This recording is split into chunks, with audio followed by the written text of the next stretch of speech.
कथा आती है आरुणि की।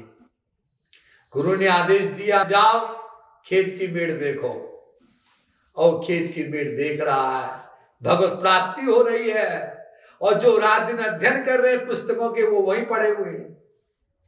कुछ भी आदेश दे गुरु, वो स्वयं में एक भक्ति है।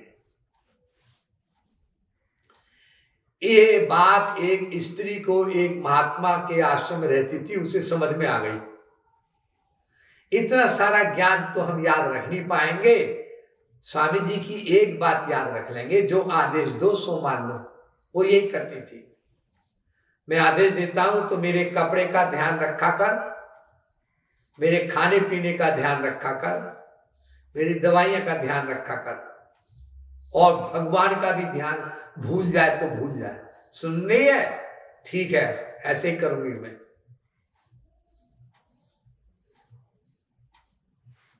तो ऐसे करते करते भगवान खुश हो गए, क्योंकि भगवान ने ही कहा है पुराणों में, ये में भक्त जना पार्थ न में भक्ताश्चते जना मद भक्ता नाम चाहिए भक्तास्ते में भक्त मामता। जो मेरी भक्ति करता है उसको मैं भक्त नहीं मानता अर्जुन, जो मेरे भक्त की भक्ति करता है, महापुरुष की भक्ति करता है, उसकी सेवा करता है, उसको मैं अपना सबसे सच्चा भक्ति नहीं मानता, बल्कि सब सच्चे भक्तों में भी टॉप का भक्त मानता हूं। तो भगवान प्रकट हो गए इसके आगे, लेकिन उसने भगवान को भी अनदेखा कर दिया। जैसे हम लोग पूजा पाठ करते हैं ना, अधकचरे लोग, अधूरे ज्ञानी, तो महात्मा आदेश देता है उसको तो कर देते हैं अनदेखा, और पूजा में लगे रहते हैं, भगवान कोई फल देते नहीं।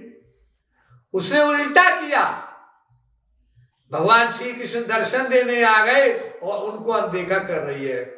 और क्या बोली, देखिए आप बुरा ना माने, माइंड ना करें, स्वामी जी जाने वाले हैं परसों कहीं, उनके लिए मुझे प्रबंध करना है चीज रखने का, मुझे डिस्टरबेंस हो जाएगा, प्लीज मैं आपसे बाद में बात करूंगी। तो बार मुस्कुरा गए उसके शब्दों को सुन के कि मैं आपसे बाद में बात करूंगी, बाद में। और हमारा मन क्या कहता है, गुरु जी से बाद में बात करेंगे, महात्मा जी से बाद में बात करेंगे, अभी घर में पूजा पाठ कर ले। अधकचरे लोग बेचारे, जिनको सच्चा महापुरुष नहीं मिला, भगवान देखकर दंग रह गए। वो अंतर्धानों में बेचारे क्या करते हैं, वो जो बात ही नहीं करना चाहते। अचानक याद आया, उन्होंने कहा था इतने कपड़े धो देना मेरे।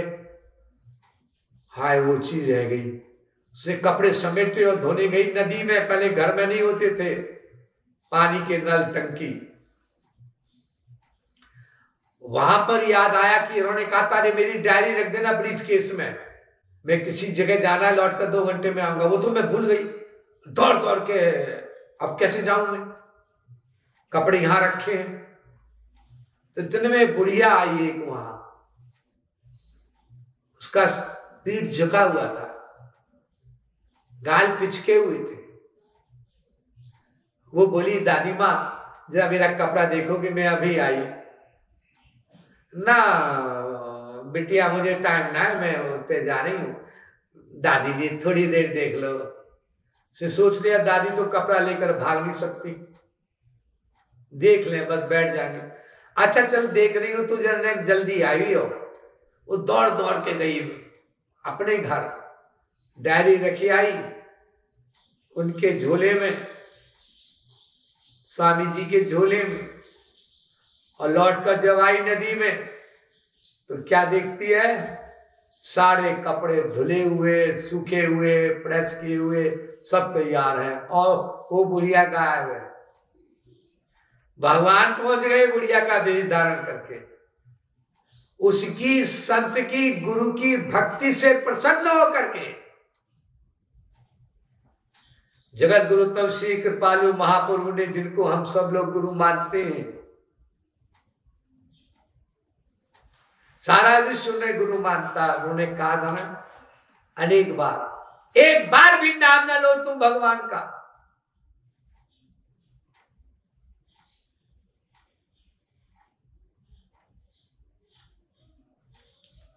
तब भी भगवान मुस्कुराते हुए श्री कृष्ण मुरली बजाते हुए तुम्हारे पास आ जाएंगे। कोई भी सच्चा महापुरुष जब मिलता है तो उसके मिलने पर ये लक्षण हो जाते हैं, होने चाहिए। हमारी संसार से आसक्ति कम हो रही है या नहीं? महापुरुष पूरा प्रयत्न करता है, जोर लगा देता है, बहुत कष्ट सहता है, इस बेचारे की संसार की आसक्ति कम हो, ताकि हरि गुरु में आसक्ति बढ़े। भगवान यह काम नहीं करते हैं। भगवान तो समझा कर चले गए, अब पढ़ते रहो तुम वेद शास्त्र गीता। ये काम महापुरुष करता है, संसार से आसक्ति इसकी टूट जाए, छूट जाए, ताकि भगवान और महापुरुष जो हाथ फैलाए खड़े हैं वो दिव्य दर्शन देकर इसको कृतार्थ कृतकृत्य कर दे अनंत काल के लिए।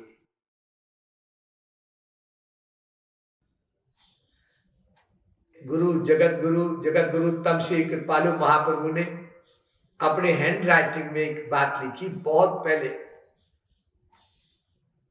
लगभग 60, 70, 80 साल पहले, कि देखो भैया, श्री राधा कृष्ण ही तुम्हारे सब कुछ है।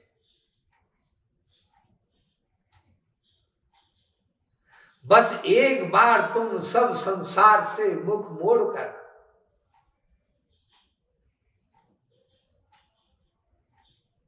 उनकी ओर निहार दो, बस वे फिर तुम्हारे हो जाएंगे और तुम उनके।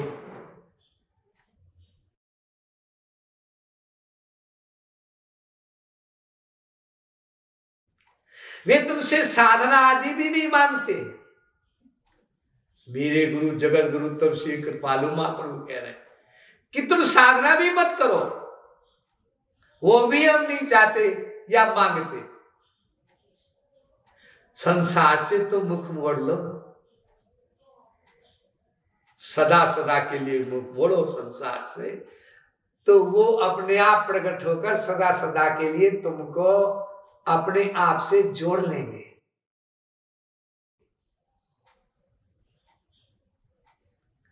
ये बात कोई दुनिया का माँ बाप कह सकता है अपने बेटा बेटी से? ए बेटा बेटी, तुम हमारी ओर मत देखो, तुम हमारी ओर मुख मत करो, हमें कोई फोन मत करो, कोई देखो मत, हमारा चिंतन मत करो। तुम राधा कृष्ण के अंश हो, ममैवांशो जी लोके जीभूत सनातन गीता कहती है। चिन्ह मात्र श्री हरे सूक्ष्म अक्षर श्री कृष्णाधीन प्राहु जीवन ज्ञान गुराश्रम वेद कहता है। ईश्वर अंश जी अविनाशी रामायण कहती है।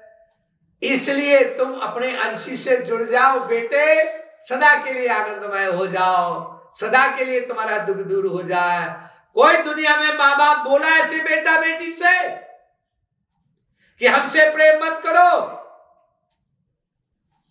हमारे यहां आने की बात मत सोचो, हमारे घर का चिंतन बंद करो? नहीं बोले, क्योंकि रामायण कहती है तुम बिन अस सिख दे न को, मातु पिता स्वार्थ रत। माता पिता स्वार्थी होते हैं, वे नहीं चाहते कि बेटा बेटी ईश्वर दर्शन करके आनंदमय हो जाए। और ईश्वर की ओर बढ़ेगा तेजी से तो घर छोड़ देगा, हमें बुढ़ापे में फिर कौन रोटी देगा। इसलिए बेटा बेटी घर बैठ के पर पूजा पाठ घर बैठ के भी तो करो। देखो गृहस्थ धर्म बहुत अच्छा बताया है वेद शास्त्र में भी तो ये उल्टे लेक्चरर बन जाते हैं। अच्छा बताया है तब बताया है जब घर में रहकर 24 घंटे हरि गुरु का ध्यान करो, और जिसको गुरु बनाया है उसकी हर आज्ञा का पालन करो। अगर गुरु कहता है घर से छोड़ दो, इमीडिएटली छोड़ दो। बेटा बेटी को पढ़ाएंगे, क्यों? जॉब लग जाए, सर्विस लग जाए, और सर्विस भी हमारे मुआफिक लगे, जॉब भी हमारे मुआफिक लगे, जैसे उसके प्रारब्ध में वैसा ना होए। गुरुजी कुछ मंत्र फूंक दो, हमारा बेटी को ऐसा जॉब लगे ताकि ब्याह के दलदल में फंस जाए, मर जाए, सड़ जाए। वो क्यों अपना आजाद रह करके, स्वतंत्र रह करके, आनंदमय रह करके गोलोक जाए, हरि गुरु की शरणागति करके। हमारी तरह वो भी बढ़ के 84 लाख योनियों में। ये शिक्षा देते हैं माँ बाप बच्चों को। ये तुलसीदास ने रामायण में लिखा, और बच्चे भी माँ बाप से कहते हैं आश्रम में मत जाना, हमारा क्या होएगा, रोटी बना के कौन खिलाएगा, हमारा ब्याह हो जाएगा, बहू आ जाएगी, फिर बच्चे पैदा होंगे तो मम्मी पापा अपने पोता पोती को खिलाना, रिटायर हो गए अब आप, ताकि हम पिकनिक को चले जाएं, पिक्चर को चले जाएं ठाट से। इसलिए मानते हैं अपना बेटा बेटी। और बेटा बेटी कोई आश्रम में गया, ज्यादा रंग चढ़ गया, अब कुछ तिकड़म किया जाए, बाबा जी का विरोध किया जाए, डायरेक्ट तो करने की हिम्मत है नहीं, इसलिए इनडायरेक्ट किया जाए, कुछ डराया जाए, थोड़ा डराने चले। भयादस्याग्निश तपते, भया तपते सूर्य, भयादिंद्रिश्च वायुश्च मृत्युर्धावति पंचमा। वेद कहता है जिसके डर से मौत भी डरती है।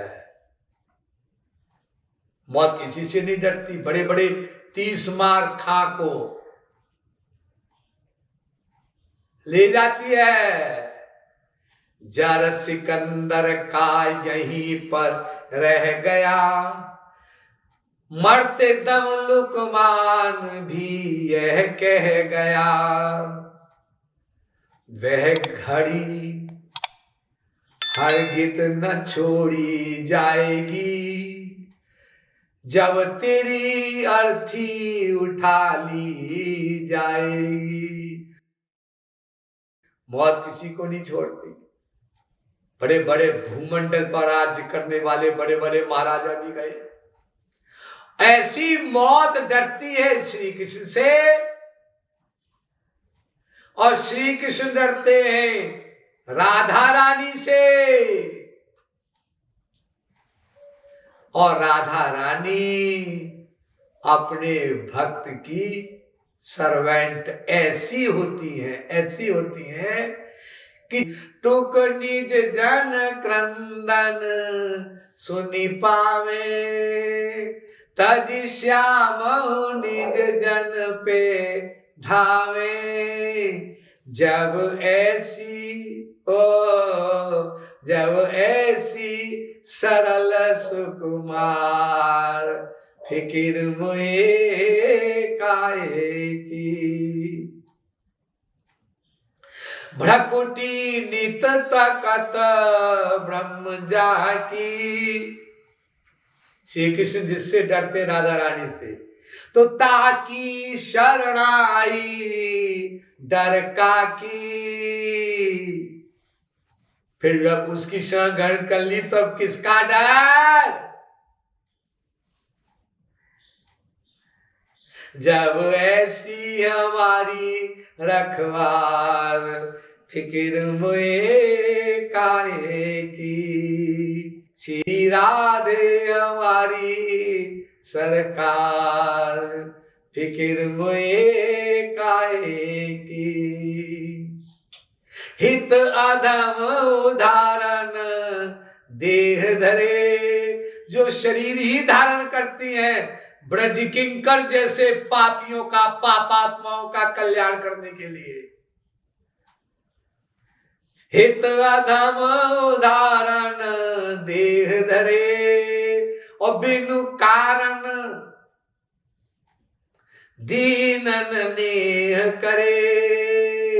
और जो अपने को गधा मान लेता है, खासकर ब्रज किंकर, उससे प्यार करते हैं। तो जब ऐसी दया दरबार फिक्र मोए काहे की। ये संसार भगवत प्राप्ति में कुछ भी विघ्न नहीं है। ये 8-10 लोग हैं जिन्होंने हमारे हजारों जन्म बर्बाद कर दिए, करोड़ों अनंत करोड़ जन्म बर्बाद कर दिए, और ये भी बर्बाद करने पर तुले हुए हैं। वो कौन है? एक हमारी माँ, एक हमारा बाप, एक हमारा भाई, एक बहन, बेटा बेटी, 10-15 लोगों की फैमिली है। इन्होंने हमारा खून नौच के रख रखा है, भगवान की ओर नहीं चलने देते।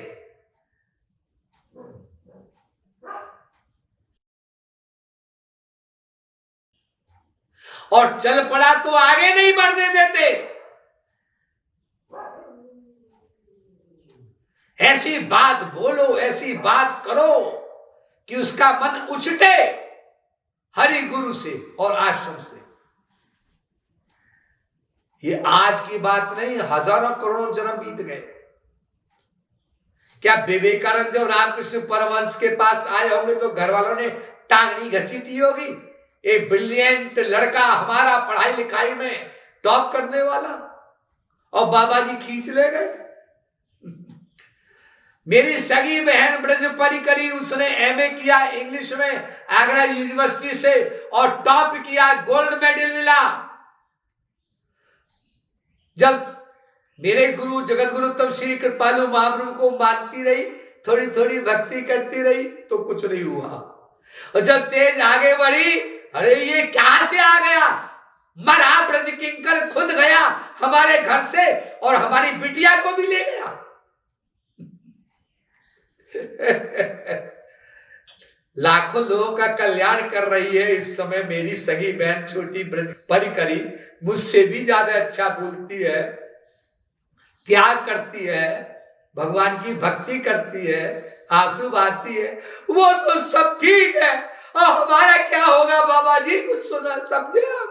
हमारे रिश्तेदार कहते हैं क्यों जी तुमने अपनी लड़की का ब्याह नहीं किया, कुछ लड़का ढूंढा नहीं उसके लिए?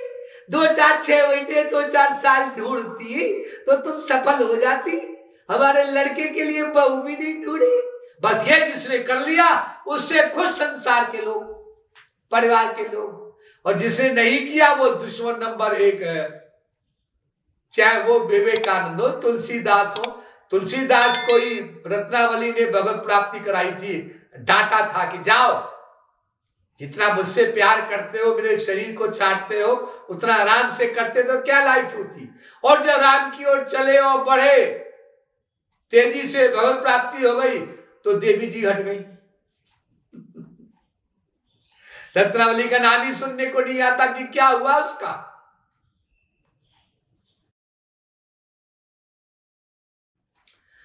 इसलिए एकला चलो रे, रविंद्रनाथ टैगोर ने कहा बंगला भाषा में, bhakti is a flight of the alone to the alone.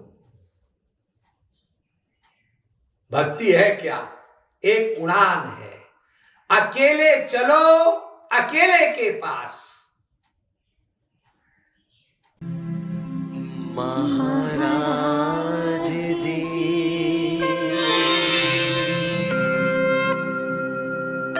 Maharaj ji